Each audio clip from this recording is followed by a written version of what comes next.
Chips అంటే ఎవరికి ఇష్టం ఉండదు చెప్పండి. కానీ ఇవి సాధారణ చిప్స్ కాదు. ఈ చిప్స్ చూస్తే పొటాటో చిప్స్ అనిపిస్తాయి. తింటే క్రంచ్ మాత్రం నెక్స్ట్ లెవెల్. ముందుగా ఒక అరటికాయ తీసుకుని పీలర్తో తొక్కు తీసేయాలి. ఇప్పుడు దీన్ని చాలా పల్చగా స్లైసెస్ చేసుకోవాలి. ఈ స్లైసెస్ వెంటనే ఉప్పు నీళ్ళలో వేసేయాలి. అలా చేస్తే రంగు మారకుండా ఉంటాయి.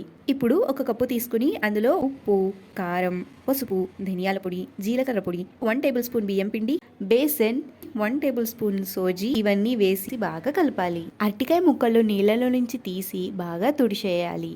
ఈ మసాలా పౌడర్ రెండు వైపులా పూసి లో ఫ్లేమ్లో నెమ్మదిగా స్టిర్ ఫ్రై చేసుకోవాలి. ఇప్పుడు ప్యాన్ తీసుకుని కేవలం 2 to 3 టేబుల్ స్పూన్ నూనె వేసి నెమ్మదిగా ఓపిగ్గా వేయించాలి. అప్పుడే చిప్స్ సూపర్ క్రంచీగా అవుతాయి. అవును, అంతేనండి. తక్కువ నూనెతోనే ఈ చిప్స్ చాలా క్రంచీగా తయారవుతాయి. హెల్దీగా అరటికాయ చిప్స్ రెడీ. బయట మార్కెట్లో దొరికే చిప్స్ లా క్రంచ్, టేస్ట్ అన్నీ ఉంటాయి. కానీ ఇది ఇంట్లో చేసిన హెల్దీ వర్షన్. అరటికాయ ఇష్టం లేని వాళ్ళు కూడా ఈ చిప్స్ మాత్రం ఖచ్చితంగా ఇష్టపడతారు. ఒకసారి ట్రై చేసి చూడండి. ఇలాంటి మరిన్ని హెల్దీ అండ్ టేస్టీ రెసిపీస్ కోసం జైకా ట్రీట్స్ ని సబ్స్క్రైబ్ చేసుకోవడం అస్సలు మర్చిపోకండి.